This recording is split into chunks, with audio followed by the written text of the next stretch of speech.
네, 안녕하십니까? 네. 북한의 미군 유해 송환, 이게 정전협정 체결 65주년에 있었단 말이죠. 북미 그렇습니다. 관계에 미치는 의미를 어떻게 봐야 될까요, 교수님? 두 가지 측면을 봐야 될 것 같습니다. 네. 하나는 북미 관계가 지금 비핵화 평화 체제를 논의하는 그 과정에 있습니다만 네네. 그동안 좀 소강 상태에 좀 있었다 이렇게 봐야 됩니다. 음, 이 소강 상태에 빠진 북미 관계, 특히 비핵화 평화 체제 논의에 윤활유 역할을 하는 네. 그런 차원에서의 의미가 우선 있다 이렇게 봐야 될 것 같습니다. 네. 지금 6월 지금 이제 65주년 정전협정 체결일이 지난 7월 27일이었는데요. 네.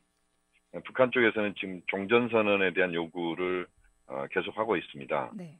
그런 요구가 있는 상황에서 정전협정 체결일 그 기념일을 우리가 그 날에 미군 유해가 송환됐다는 그 자체를 북한과 미국은 상당히 평가를 하는 것 같습니다. 음, 그게 하나 있고요. 네. 또 하나의 측면은 이번 미군 유해 송환은 북한에 지금 묻혀 있는 지금 미국 쪽으로 인도되지 않은 실종자들의 유해가 한 5천여 구 정도가 북한 땅에 있다고 보시면 됩니다. 네.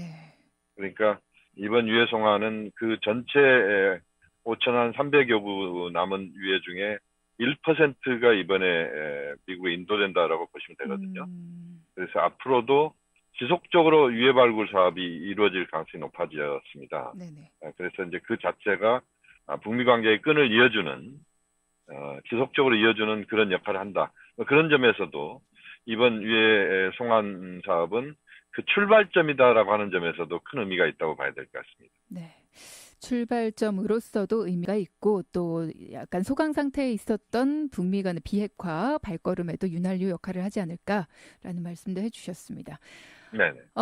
저희가 사실 이 북미 관련 전문가분들을 모시고 나서 이런 질문을 네네. 항상 드리는데 뭐 방금도 소강 상태에 있었다라는 표현을 해주셨습니다만 네네. 비핵화 발걸음이 지금 어떤 상태에 있다고 보시나요? 그 비핵화 발걸음에 대해서는 우리가 보다 중요하게 생각해야 되는 것은 예. 이제 지난 6월 12일 북미 정상회담 기준으로 하면 그렇게 시간이 많이 흐르지 않았습니다. 그러니까 한 음, 50일 정도 됐다고 봐야 될까요? 네. 50일도 지금 채 되지 않은 상황인데요. 네네. 이런 날이 현재 기준으로 보면은 우리가 조금 너무 성급하게 비핵화 평화체제의 첫 단추를 깨는 이 과정에 대해서 상당히 성급하게 좀 보고 있는 것 아닌가 하는 그런 느낌도 있습니다. 다시 음, 말씀드리면 어차피 북한과 미국이 상호 신뢰를 처음부터 완벽하게 갖고 출발한 이 여정이 아닙니다. 네. 오히려 하나 둘 신뢰를 쌓아가는 그런 과정을 통해서 비핵화 평화 체제를 완수하자. 이게 북미 최고 지도자들의 음, 입장이 지난 그 싱가포르 센토사 카펠라 호텔에서의 합의 사항이었고 네네. 또 문재인 대통령도 역시 같은 생각입니다. 네.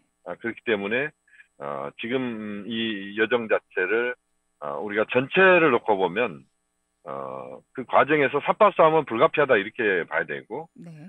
첫 단추를 어떻게 깨느냐에 따라서 이제 미국과 북한이 서로 판 자체를 자신들이 끌고 가고 싶어하는 그 부분은 분명히 있기 때문에 음, 그것에 대해서 우리가 너무 과민하게 반응할 필요는 없다. 그러니까 지금 상황에서 비핵화 평화 체제의 논의 자체가 속도를 못 내고 있다 이런 표현보다는 예. 현재는 상당한 상호 간의 공감대를 형성하기 위해서 또는 암중 모색을 하는 이런 과정에서 그 판 자체를 깨어 맞추는 이 부분에 집중하고 있다 이렇게 보셔도 될 것 같습니다. 음, 이제 겨우 50일도 채 되지 않았기 때문에 속도가 네네. 더디다, 뭐 소강 상태다, 뭐 이렇게 집중하기보다는 네네.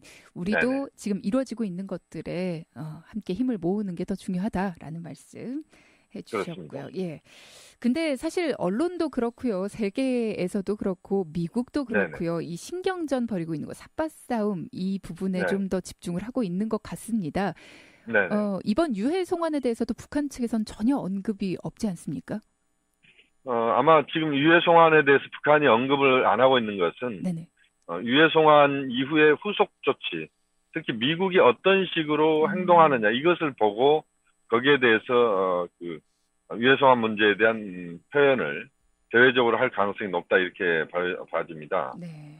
지금 상황에서는 북한 입장에서는 이제 행동을 명확하게 하나 한 것이거든요. 네. 지난번 센토사 섬에서의 북미 합의에 4개 항이 있는데 네. 이 4개 항 중에 4항 위에 발굴 송환 이 작업이 공식적으로 지금 이루어진 겁니다. 물론 이게 부분적인 것입니다만 북한이 행동을 했다고 명확하게 우리가 이야기할 수 있는 것이고요. 그렇게 보면 이제 앞으로 거기에 상응하는 미국의 행동이 나와야 된다. 이게 이제 북한의 입장일 거라고 보는데요. 그렇죠. 그 입장이 실제 미국이 어떻게 행동하느냐라고 하는 부분이 아직 외부로 명확하게 드러나 있지는 않습니다. 네네. 그렇기 때문에 미국의 행동이 대응 행동이 나오는 그 과정에서 북한은 위에 발굴 송환에 대한 그 자신의 입장을 내세울 가능성이 높다. 이렇게 우선 전망이 됩니다. 그래서 아직까지는 침묵하고 있는 것이다. 네네. 북한이 원하는 미국의 입장, 행동은 아무래도 종전선언이 아닐까 지금 계속 하고 있는 이야기들을 보면요. 예. 그리고 또 이달 초에 마이크 폼페이오 미 국무장관이 방북한 직후부터 계속 종전선언 체결을 원하기도 했었죠. 네네. 미국이 어찌 나올 거라고 보십니까? 지금 종전선언 문제는 원래 처음 출발은 그렇게 이 종전선언이 아주 지금과 같은 상황 정도의 무게감이 있었던 것은 아니었다고 봅니다. 네. 다시 말씀드리면 원래 종전선언이라고 하는 것 자체가 정치적 선언의 의미가 강하거든요. 네네. 그러니까 법적인 제도적 측면에서의 문제는 전혀 없는 겁니다. 네. 다시 말씀드리면 한반도에서의 더 이상 전쟁은 없다. 더 이상 앞으로 전쟁하지 않는다. 이게 종전선언입니다. 네. 그렇기 때문에 이건 정치적 의미의 선언이고 지난번 싱가포르 정상회담에서 남북미 중심으로 종전선언을 하자 이런 제안을 문재인 대통령이 계속 했고요.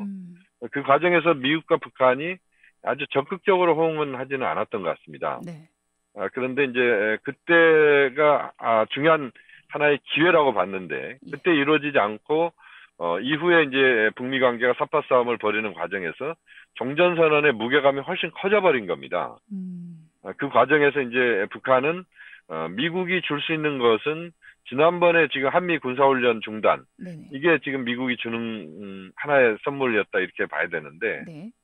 그것은 이제 북한이 행동했던 지난번 풍계리 핵실험장 폐쇄랄지 뭐 이런 것과 상응한다 이렇게 북한은 본 것 같고요. 주고받은 것이다.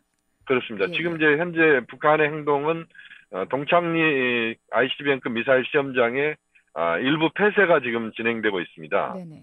이것이 이제 이루어지고 있고 그다음에 위해 발굴 송환 작업이 지금 이제 공식적으로 이루어졌고요. 네. 이런 것에 이제 상응해서 미국이 행동해야 된다 이렇게 보고 있는데 네. 미국 내 그 여론 주도층의 입장이나 미국 내 언론의 대체적인 입장은 지금 이제 종전선언을 현재 지금 상황에서 북한에 줘서는 안 된다 이런 여론이 강한 게 사실이거든요. 이런 차원에서 이제 트럼프 대통령의 고민이 있다 이렇게 봐야 될 것 같습니다. 그렇군요. 일단은 다음 달 초에 있을 아세안 지역 안보 포럼을 좀 지켜봐야 될 것 같습니다. 네, 네네. 교수님 오늘 말씀 감사합니다. 네, 고맙습니다. 네.